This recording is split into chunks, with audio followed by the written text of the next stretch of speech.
El nuestro es un planeta inquieto en el que crecen montañas a partir de mareas de roca fundida. Cada minuto, en algún lugar de la Tierra, un volcán entra en erupción. La gente experimenta una falsa sensación de seguridad cuando pasa un tiempo sin erupciones y piensa que el volcán está inactivo o que se ha extinguido. Desapercibidos y bajo el agua, lentos y contundentes, o violentos y explosivos, los volcanes son tan peligrosos como imponentes. Es una batalla constante para los equipos de rescate y la forma de impedir que ocurra es evacuar antes de que el volcán erupcione. Aunque su poder destructivo es despiadado, también son esenciales para la vida en la Tierra. Millones de personas por todo el mundo viven en volcanes activos o sus alrededores. El magma interactúa con las aguas freáticas y esa combinación es explosiva. Durante miles de millones de años, los volcanes han dado forma a la Tierra y a su atmósfera, impulsando la evolución y, más recientemente, cambiando el curso de la historia humana. ¿Cómo nos podemos preparar para el peligro omnipresente de las erupciones volcánicas? ¿Y qué tipo de advertencias deberíamos esperar?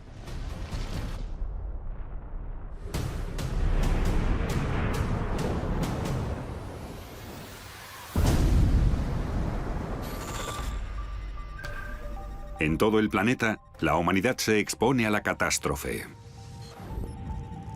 El desastre acecha bajo la superficie de la Tierra. Golpea desde el cielo o nos engulle desde el mar. Pero no estamos simplemente a merced de nuestro planeta. En nuestros intentos por industrializarnos, conectarnos globalmente y llegar a las estrellas, se han perdido vidas.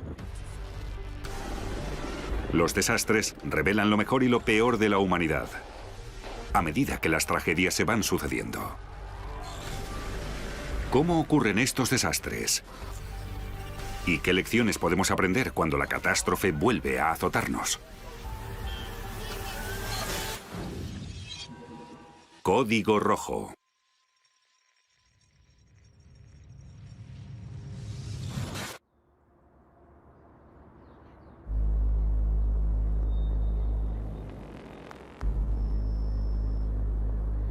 En la isla de Java, el monte Merapi es el volcán más activo de Indonesia.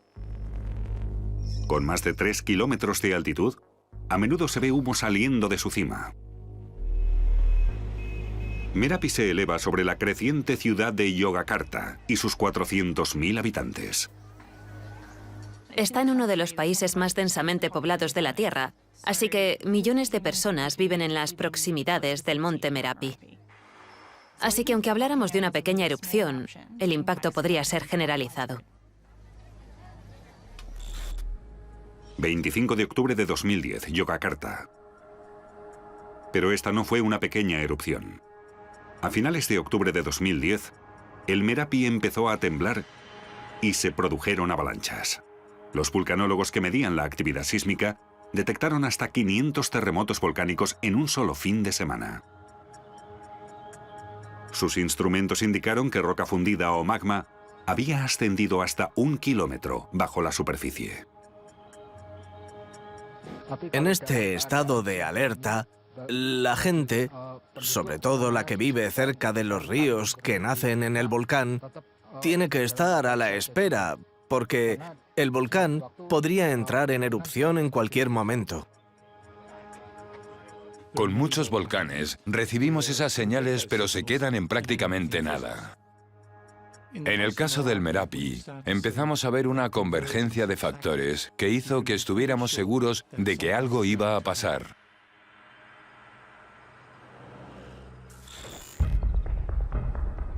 Un domo de lava amenazaba con rebosar del cráter. Los domos de lava están formados por magma que es demasiado denso para fluir, así que sube a la superficie y se amontona alrededor de la chimenea. Este domo casi cuadruplicaba su tamaño cada día. Este domo de lava iba creciendo, y ese es uno de los peligros independientes a una erupción activa. Un domo es un gran montículo de roca que puede crecer gradualmente, y aunque no crezca, es inestable porque debido a su topografía, puede que se suelte y se derrumbe. Cuando un domo de lava se derrumba, suele formar lo que llamamos un flujo piroclástico, que es uno de los mayores peligros volcánicos del planeta.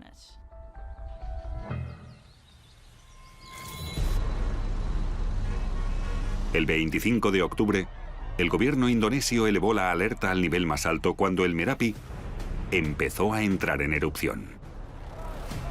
19.000 personas que vivían en un radio de 10 kilómetros recibieron la orden de evacuar la zona de peligro.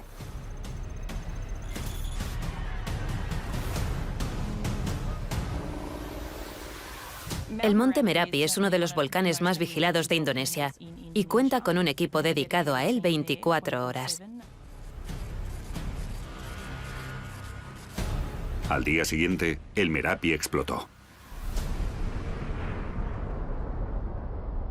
Lo cual no era tan sorprendente. Cada 2 o 3 años se producen pequeñas erupciones y más grandes aproximadamente cada 15 años. Lo inusual fue cómo entró en erupción. La erupción de 2010 fue diferente porque el magma parecía contener más gases volcánicos. Esto produjo una explosión considerable que provocó un estallido lateral de fragmentos de roca y cenizas volcánicas que se precipitaron volcán abajo como flujos piroclásticos.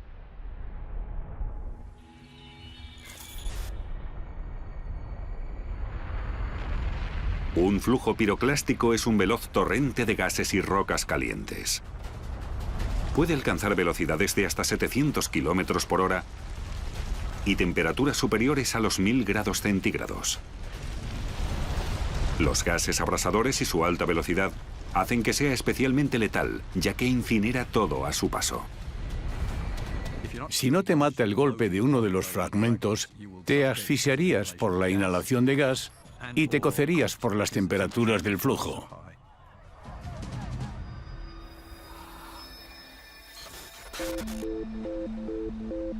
Para explicar por qué el Merapi es tan explosivo, hay que comprender qué ocurre en las profundidades bajo la superficie de la Tierra, en la sala de máquinas de volcanes y terremotos. La corteza terrestre está formada por varias piezas llamadas placas tectónicas que siempre están en movimiento. Por eso los continentes se han movido y han cambiado durante las eras geológicas. Las placas tectónicas flotan sobre el manto, empujándose y chocando en los bordes, por donde las placas se elevan lentamente, creando nuevas cordilleras o continentes. Cuando una placa se mete por debajo de la vecina, la corteza se recicla. Cuando la placa inferior profundiza en el manto terrestre, se calienta y algunas partes empiezan a fundirse.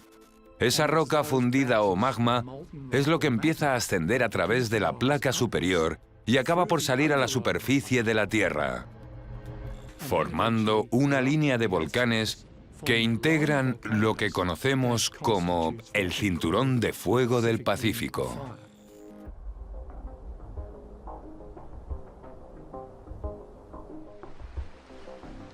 Si trazamos el borde del Océano Pacífico, descubriremos que está rodeado por una serie casi continua de fallas geológicas de 40.000 kilómetros de largo. Abarca la circunferencia completa del Océano Pacífico y contiene casi el 80% de los volcanes activos y durmientes de la Tierra. Hay 129 volcanes activos solo en Indonesia. Y el Merapi es uno de ellos. ¿Pero qué hace que sea tan explosivo? Normalmente, en los límites de las placas convergentes, se pueden generar magmas que son muy densos y que pueden contener mucho gas. Y ese gas proporciona energía que puede provocar erupciones volcánicas muy explosivas. Tanto gas disuelto en el magma del cinturón de fuego porque se recicla agua marina y otros compuestos que pueden ser volátiles.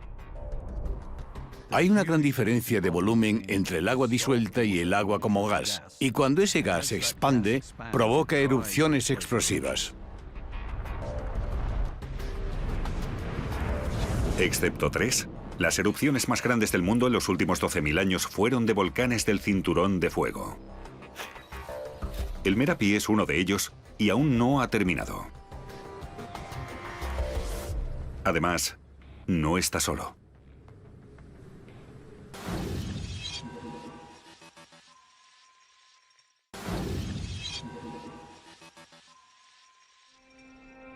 El cinturón de fuego del Pacífico atraviesa Japón. Como Indonesia, Japón tiene una alta densidad demográfica. Más de 100 millones de personas viven con más de 100 volcanes activos. De hecho, el paisaje de Japón es un archipiélago de estratovolcanes.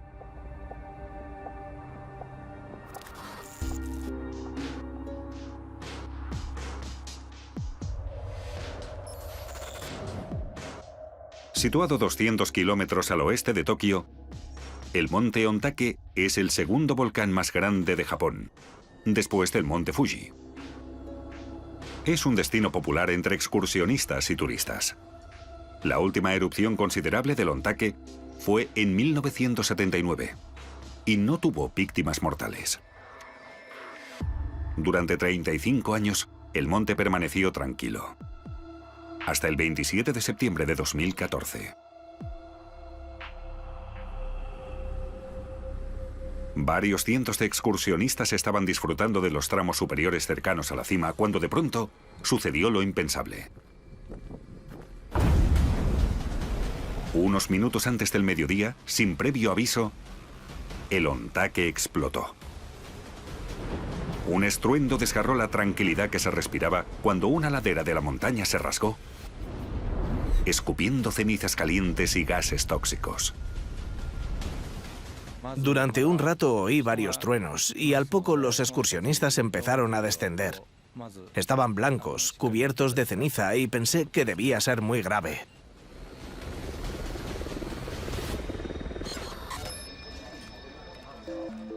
La del monte Ontake fue una gran erupción y además fue imprevista.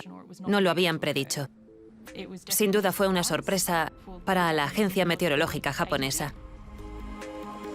La erupción de Ontake no estaba prevista porque no se produjo la actividad sísmica habitual antes de una erupción causada por el magma que se acumula contra la corteza terrestre. La explosividad del Ontake se originó en un vapor supercaliente, lo que se conoce como erupción freática. Una erupción causada por el vapor se produce cuando el magma que sube a la superficie interactúa con una masa de agua, que podría ser subterránea o estar en la superficie. El agua se calienta y se convierte en vapor bajo presión. Si esa presión se acumula, se pueden crear fracturas en la superficie de la Tierra y esa presión se libera en una oleada explosiva ascendente de vapor de agua caliente y en el proceso, fragmentos de roca se desprenden debido a las nuevas fracturas y también son expulsados con el vapor.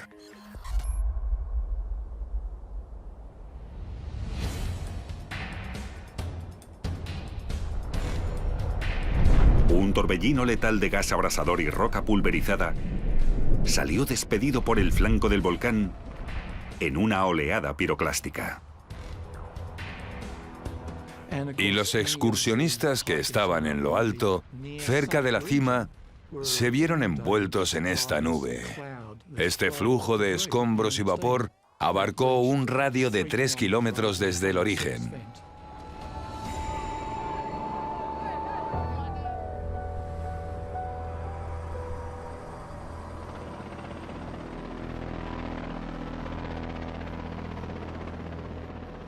Al día siguiente de la explosión, más de 200 servicios de emergencias participaron en los trabajos de rescate.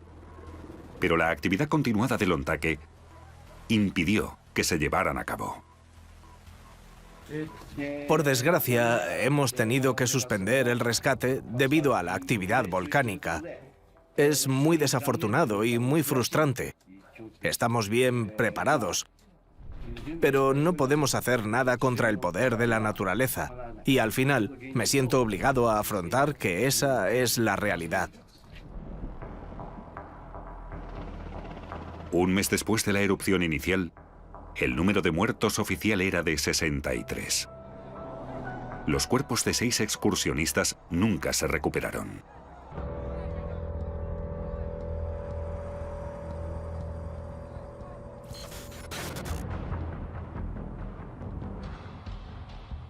El peligro de estas erupciones explosivas es obvio.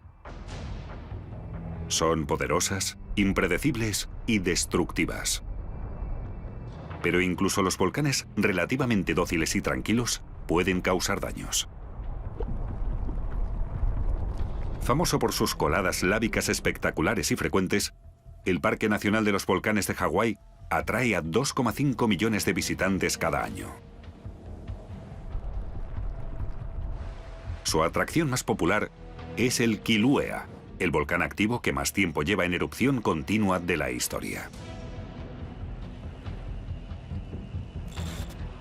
La erupción lleva 35 años desde 1983. Es un volcán relativamente cómodo para visitar porque gran parte de la actividad es relativamente lenta. Hay sitios por donde fluye lava que no están dominados por una actividad explosiva. Pero esta erupción relativamente cómoda solo lo es en relación con otros volcanes. El 3 de mayo de 2018, nuevas fisuras quebraron el paisaje, expulsando chorros de lava a 50 metros de altura. Emitió gas corrosivo y lanzó bombas lávicas. Ahora mismo está a unos 3 kilómetros y se mueve a unos 100 metros por hora. 2.000 habitantes se vieron obligados a evacuar mientras la lava, en su inexorable avance, se tragaba 6.000 hectáreas de terreno y seguía creciendo. Esperaba que mi casa no quedara destruida, pero supongo que Dios tenía otros planes. Es trágico, pero por otro lado es precioso porque es la destrucción y la creación absoluta a la vez.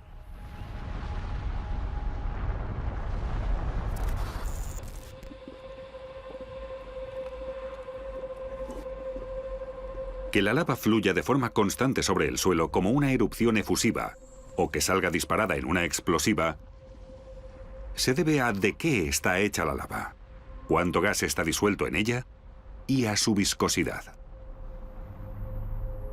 Al contrario que los volcanes del Cinturón de Fuego, la lava del Kilauea se origina en las profundidades del manto terrestre, lo cual significa que es mucho menos gaseosa y más viscosa que la de los del Cinturón de Fuego.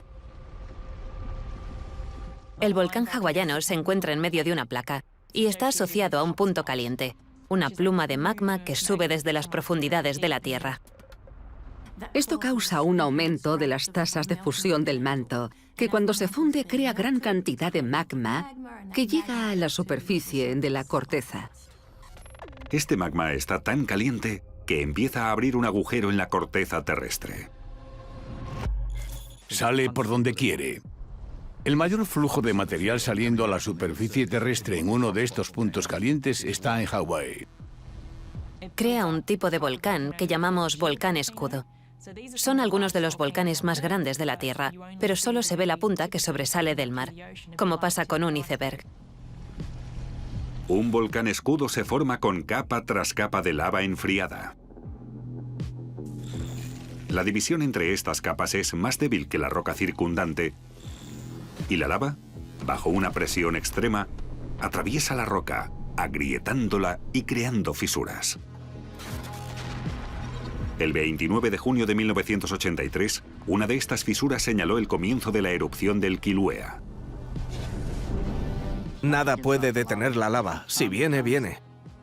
Las coladas de lava son impredecibles, no sabes la cantidad de gas que saldrá. En la escala de un volcán del Cinturón de Fuego, las explosiones no son tan vigorosas, ni llegan a la estratosfera, pero son letales, y en el pasado ha muerto gente en acontecimientos explosivos. Te hace sentir impotente, la verdad. No puedes hacer nada al respecto.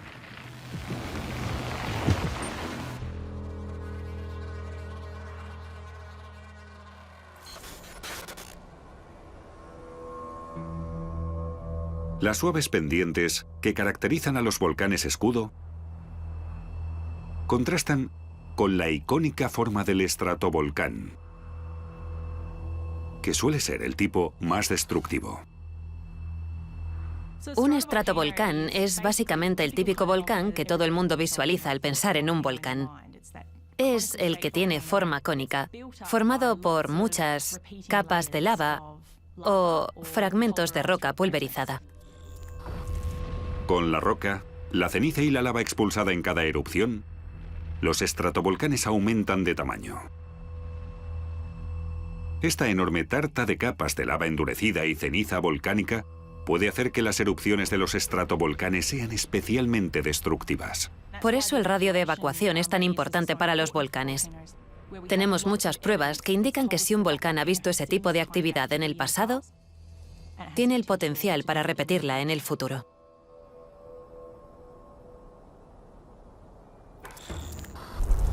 Para el estratovolcán Merapi, el radio de evacuación de 10 kilómetros resultó ser insuficiente cuando empezó la segunda fase de erupciones. Una semana después de empezar, bombas de lava y oleadas piroclásticas descendieron por la ladera. Tengo miedo y soy consciente del peligro. Por eso estoy intentando salvar a todos mis vecinos. Hubo bombas volcánicas asociadas con la actividad del Merapi. Es un fenómeno volcánico habitual que se observa en los estratovolcanes. Son pedazos de magma semiderretido que salen volando del volcán y siguen una trayectoria balística. Un manto de cenizas cubrió el paisaje y muchas reses murieron asfixiadas. Los que al principio se negaron a abandonar sus granjas en las fértiles laderas del volcán, empezaron a llegar por miles a los refugios de emergencia. Estábamos en el mercado de Butó cuando nos ordenaron que lo evacuáramos, porque estaba lloviendo arena en la zona. Así que huí.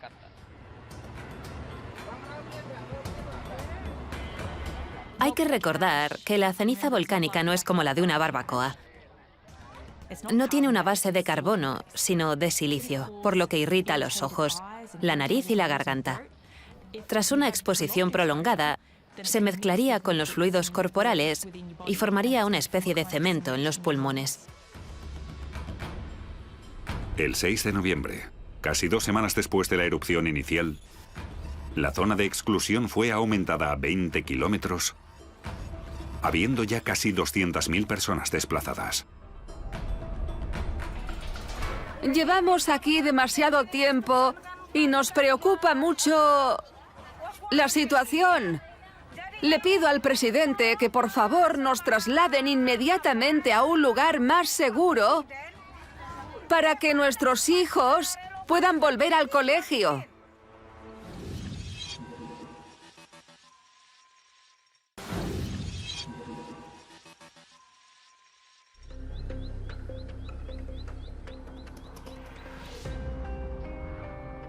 En las cercanías de un volcán en erupción, hay bastantes riesgos letales por los que preocuparse. Pero cuando miles de personas abandonaron la zona de exclusión del Merapi, las autoridades también estaban preocupadas por sus efectos a mayores distancias. Sí, queremos escapar de Yogyakarta porque hay mucha ceniza en el ambiente. No tiene sentido y mi padre y mi hermano están enfermos.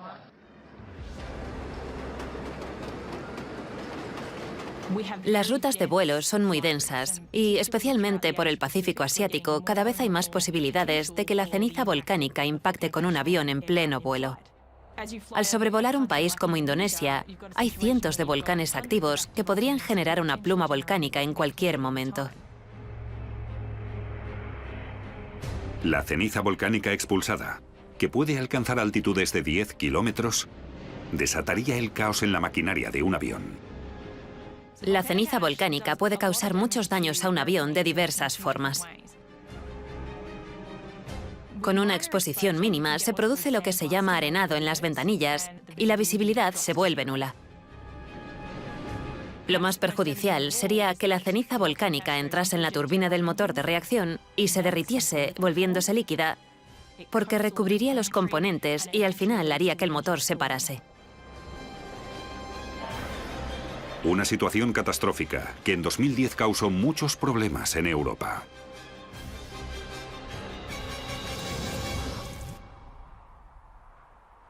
...14 de abril de 2010... Eyjafjallajökull. En Islandia conocen bien la actividad volcánica. Su interior montañoso está salpicado de coladas de lava, chimeneas activas y cráteres humeantes. Esta actividad geológica atrae a miles de turistas cada año a la isla del hielo y el fuego. Islandia tiene muchos volcanes y como hay erupciones explosivas casi cada década, se les da muy bien monitorizar volcanes y comprender sus señales de advertencia.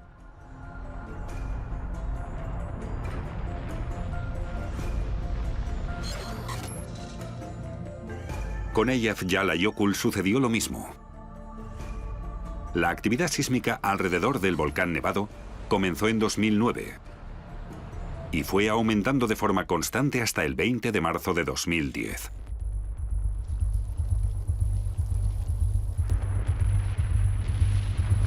La primera fase de la erupción fue muy benigna. Eran fuentes de lava de bajo nivel que provocaron riesgos locales, especialmente para los turistas que habían ido a visitar ellos solos el volcán. Cuando me enteré de la erupción del volcán, decidí que quería venir. Así que reservé un fin de semana, vine a ver el volcán y ha sido increíble. Aún me pican los ojos por la ceniza volcánica, pero ha estado muy bien. El 13 de abril, un enjambre sísmico señaló el inicio de la segunda fase de erupciones del Eyjafjallajökull. La presencia de un glaciar encima de un volcán activo crea unas condiciones en las que se puede dar una actividad mucho más explosiva. El magma calienta el hielo, que se derrite, el agua enfría el magma y el resultado es una erupción muy explosiva.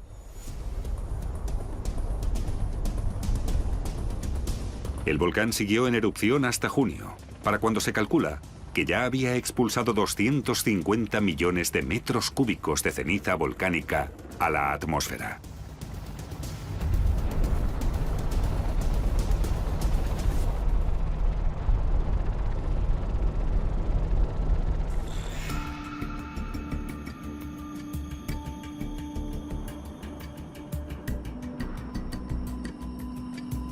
Durante la erupción del Eyjafjallajökull en 2010, los vientos fueron inusuales y llevaron la ceniza desde Islandia al espacio aéreo europeo e incluso hasta África. La ceniza solo llegó a 10 kilómetros de la atmósfera, lo cual no es significativo en comparación con otros volcanes del mundo. Pero sí como para llegar a la corriente en chorro y que la transportara hacia el continente europeo. La mayoría de países europeos cerraron sus espacios aéreos y en 6 días se cancelaron más de 100.000 vuelos. 10 millones de pasajeros se vieron afectados y el 48% del tráfico aéreo mundial sufrió el impacto de este suceso. Se calcula que le costó a la industria de la aviación 1.700 millones de dólares.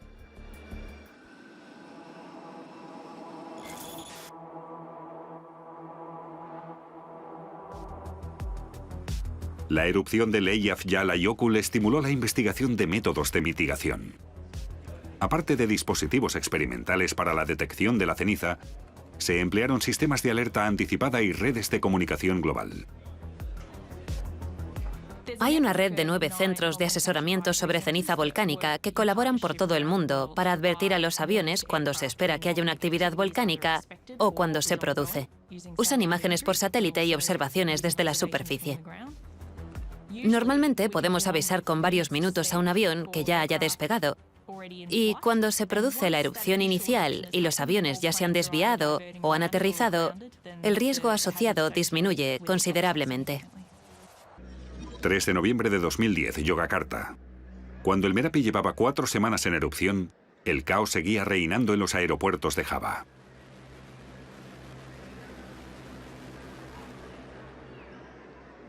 Las erupciones volcánicas pueden durar días, meses o años. La duración media de una erupción volcánica es de entre 3 y 9 meses.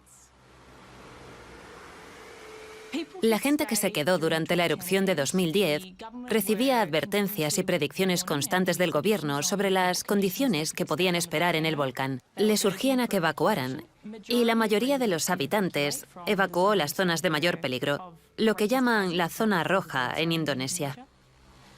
En el momento, al gobierno indonesio le costó mucho convencer a algunos habitantes de que la amenaza era real y que, por su bien, debían alejarse del volcán, aunque fuera por un tiempo. Ante tales peligros, ¿por qué había gente que se resistía a evacuar?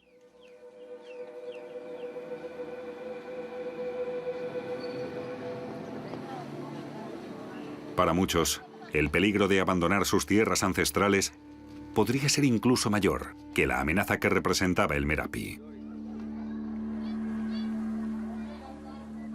Si hablamos de riesgos, vivir en la ladera de un volcán no es la mejor decisión, pero la mayoría de gente que vive en estos sitios no tiene otra opción. Son los únicos sitios en los que se pueden permitir comprar tierras o simplemente las ocupan. Esas parcelas que normalmente usan para la ganadería y la agricultura son sus únicas posesiones en la vida. Y por ese motivo, a menudo se muestran reticentes a abandonarlas. Por todo el mundo, cientos de millones de personas asumen un riesgo potencialmente devastador al vivir en volcanes activos o cerca de ellos. El motivo por el que tantos pueden sobrevivir allí, irónicamente, se debe a los propios volcanes. Toda la superficie está formada por materiales volcánicos. Ese material se desgasta y degrada muy rápidamente y empieza a formar suelo muy fértil. Las partículas de ceniza liberan todos sus elementos y esas partículas están disponibles para que las plantas las extraigan como nutrientes y generen su crecimiento. Al valorar los riesgos, familias y comunidades deben decidir si vivir a la sombra de un volcán volátil merece arriesgar la vida.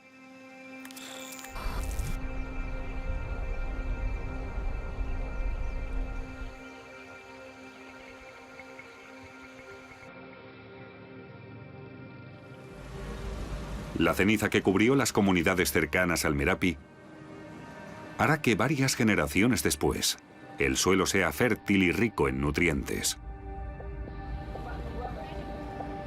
Pero en los días siguientes, la zona quedó ahogada bajo su peso. Las fábricas y las escuelas tuvieron que cerrar y se perdieron cultivos por valor de varios millones de dólares. ¿Qué puedo decir? Las naranjas se han echado a perder. Ya no puedo recogerlas para irlas a vender a Yakarta. Ya no valen nada.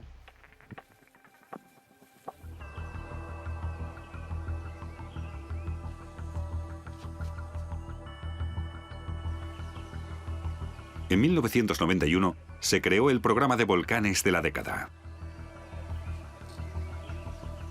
En un principio fue diseñado para examinar cómo podrían estudiarse mejor los riesgos que presentan algunos volcanes para los centros de población y cómo se podrían mitigar esos posibles peligros en caso de nuevas erupciones.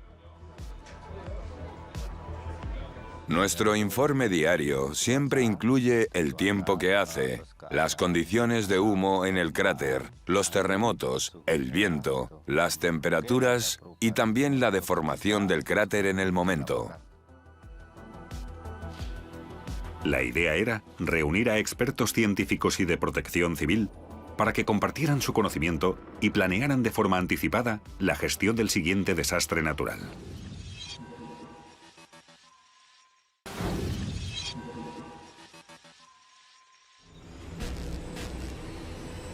A no ser que estés delante, es difícil visualizar el inmenso poder de los volcanes. Imaginaos una erupción explosiva tan fuerte que abriera un cráter de 1,6 kilómetros en una montaña y lanzara flujos piroclásticos a velocidades supersónicas y lahares de 4 metros que transportaran casi 3 millones de metros cúbicos de barro a 27 kilómetros. El monte Santa Elena llevaba sin erupcionar unos 100 años, así que estaba previsto que se produjera una erupción.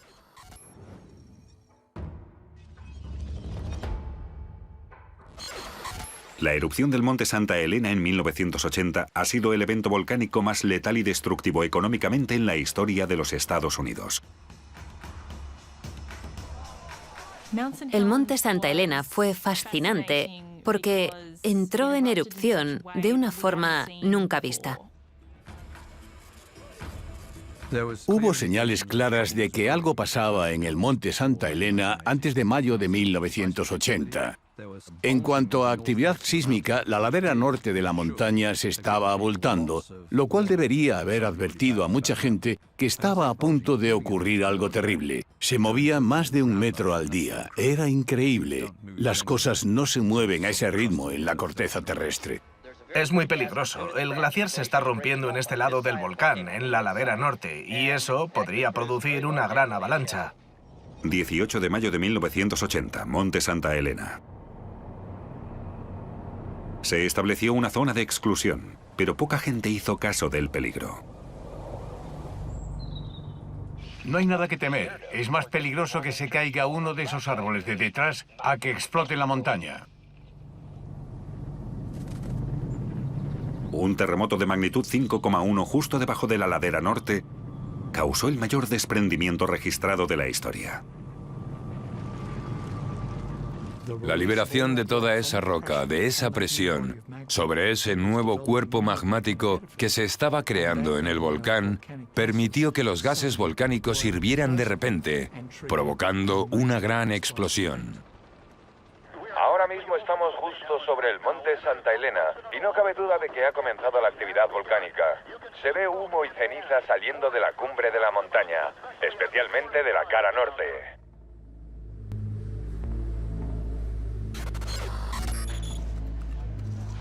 Todas las erupciones se comparan usando el índice de explosividad volcánica. El IEV es una escala para volcanes que se basa en cuánto material se expulsa, a qué altura y cuánto dura la erupción. Es una escala del 0 al 8, siendo 0 una erupción no explosiva y el 8 responsable de algunos de los eventos más colosales que hemos visto en el planeta. Cada intervalo entre el 2 y el 8 es logarítmico, lo cual significa que es 10 veces peor que el intervalo anterior. El IEV del Kilauea es 0, muy suave. La erupción del Ontake de 2010, con un IEV de 3, es 1000 veces peor. Y la del Merapi, otras 10 veces peor. La erupción del monte Santa Elena fue un 5 en el índice de explosividad volcánica, por lo que fue 100.000 veces más explosiva que la del Kilauea.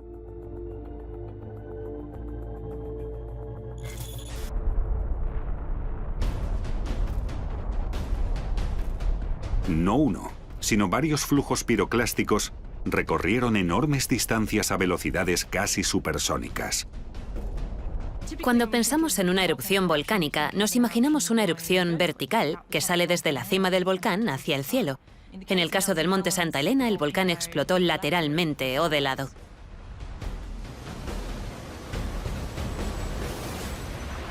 ¡Fuera del puente!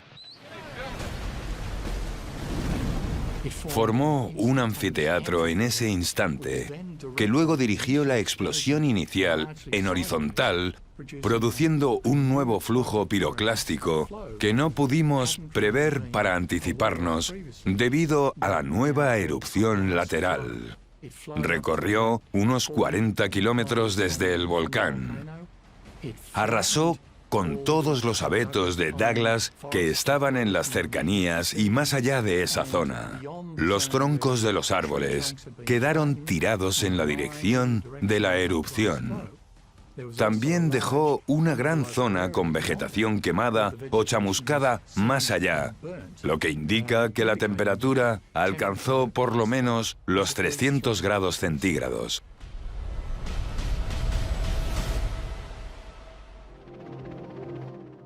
En el momento de la erupción, había bastante nieve en la cima. Y antes de la erupción de 1980, había varios pequeños glaciares estivales. La erupción movilizó la mayoría de esa nieve y también destrozó los glaciares de la cumbre. Todo eso acabó transformando lo que llamamos una avalancha de roca seca en un flujo de lodo o colada detrítica que causó bastantes daños, incluso a 60 kilómetros de distancia del volcán. 7 de noviembre de 2010, Yogyakarta. El coste humano de la erupción del Merapi de 2010 fue enorme. 353 personas murieron. Cientos resultaron heridas y miles tuvieron problemas de salud causados por la ceniza.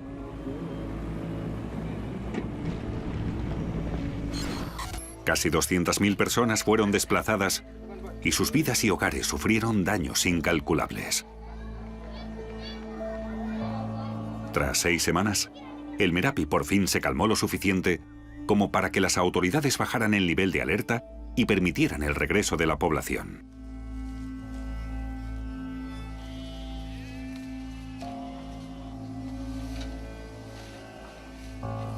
Pero el Merapi no tiene un sueño profundo, y solo es cuestión de tiempo que vuelva a despertar. La gente experimenta una falsa sensación de seguridad cuando pasa un tiempo sin erupciones y piensa que el volcán a lo mejor está inactivo o se ha extinguido. Pero la escala de la vida y experiencia humanas es mucho menor que la escala de la mayoría de volcanes. Para reducir los riesgos hay que aprender qué se puede esperar de los volcanes. Y a menudo lo hacemos por las malas. Se consigue estudiando cada erupción, en el presente y en el pasado. Estudios colaborativos como el programa de volcanes de la década pueden proporcionar pistas de dónde se podría producir el siguiente desastre.